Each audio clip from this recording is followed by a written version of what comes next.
Hello class. Today we are going to work on the foliage or greenery in the background of our zebra painting. And for the zebra, for today we're just going to work on the grass, little blades of grass that we're going to put, or I should say stamp, on the bottom of the painting. So what you're going to need today are a sheet of paper, your zebra artwork, and a tray that has green paint and these little sponges that I cut in kind of curved blade grass kind of shapes. So this is what you're simply going to do. The reason you want this piece of paper is because you want to dip your sponge into the green paint. A lot of you will be using this. This is brand new. This is morning setup. A lot of you, when you get these will be covered in green paint already. So what you're doing is you're practicing, because you can see when I did this one, look how much there's bubbles. I got a lot of paint. So now that's coming out pretty good. So I'm going to grab my painting, and I think I'm gonna do the first blade really tall. Like I could have sort of the sponge off of the paper. So don't worry if you get it on the table. I could have it all the way on. And since there's so much room over here, I am gonna put the bottom of it right here and press down. Give it a good press. And there's my blade of grass. I feel like I could get another one in there, and I'm gonna do about the same height on this one. Press down. I feel like I have a lot of holes in it, so I'm gonna press down a little bit more. There we go. All right, so now the fun thing is you don't have to keep going the same direction. You can flip this sponge over, or you can even change sponges. So I'm gonna go ahead and, I got a lot of paint on there. One thing you can do is rub it in, because sponges are absorbing. Test it out. It seems pretty good. I'm just rubbing my hands to dry them. I'm gonna go to the other side. Let me move my test paper here. And I'm gonna do the same thing. I'm gonna do it right at the bottom there, press down. And I didn't feel like I got some holes in there. There we go. I mean, you can even do this to touch them up and get those holes. I'm gonna be careful because you can see I got a drop of paint on there. I'm gonna do the same thing. I'm gonna do two coming from this way. Make sure you cover those holes. Now I'm gonna switch.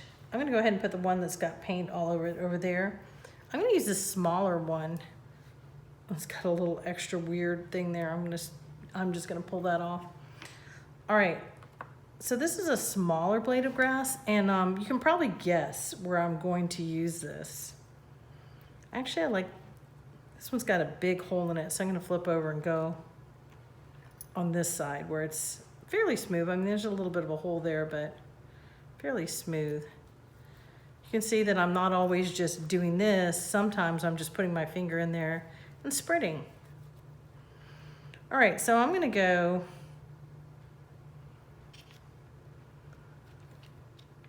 I think the first set of hooves, I'm gonna go there.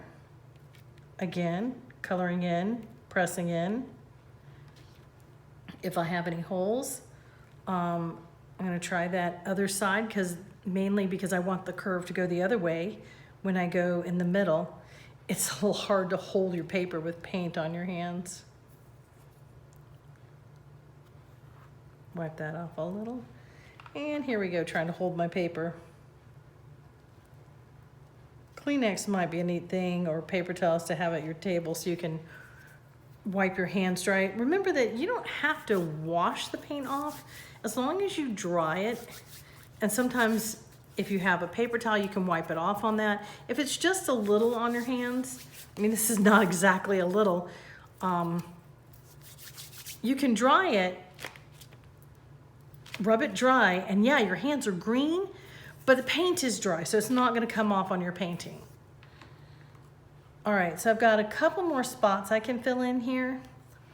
I'm gonna go back to the big one because I can go either side. I think I want my curve, since I've got that curve that way, I want one curving in this way.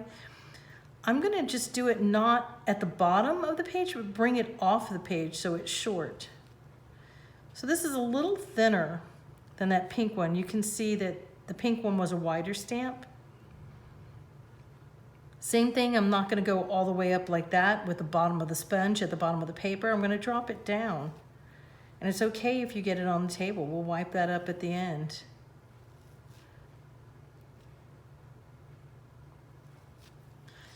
And I'm gonna throw in, this is so thin at the top, I'm gonna go ahead and go like this.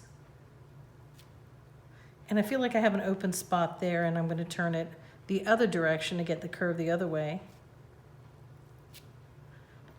And so my entire bottom is evenly spaced with stamped leaves going all the way across the bottom. I didn't leave any open spaces. You could go slight, I don't want you to go all the way up these edges, but you could kind of go like this, throw in a little one on the side that way, and a little one on the side this way. But I have plans for the top of the paper, so I only want these green stamped leaves at the bottom. So remember, only the green stamped leaves at the bottom. You can throw a little tiny one up there, but I want the top clear because we're gonna do something else with that. So I don't want you putting stamps all over the edge of the paper, and I have plans for the upper half. All right. After you are done, remember that you're gonna be sharing this tray with a friend. So I didn't really make too much of a mess of it. I've got the two painted things here. We can put them over there. You don't have to wipe it down or anything. That's fine if there's a little mess. But I am gonna ask, try to be neat. There's no reason to have paint all over the place in this tray. I have to use this for 6 periods today. So if you can try to keep it neat so they can kind of see what it looked like in the morning instead of it being an atrocious mess at the end of the day, I would be grateful. All right, have fun, guys.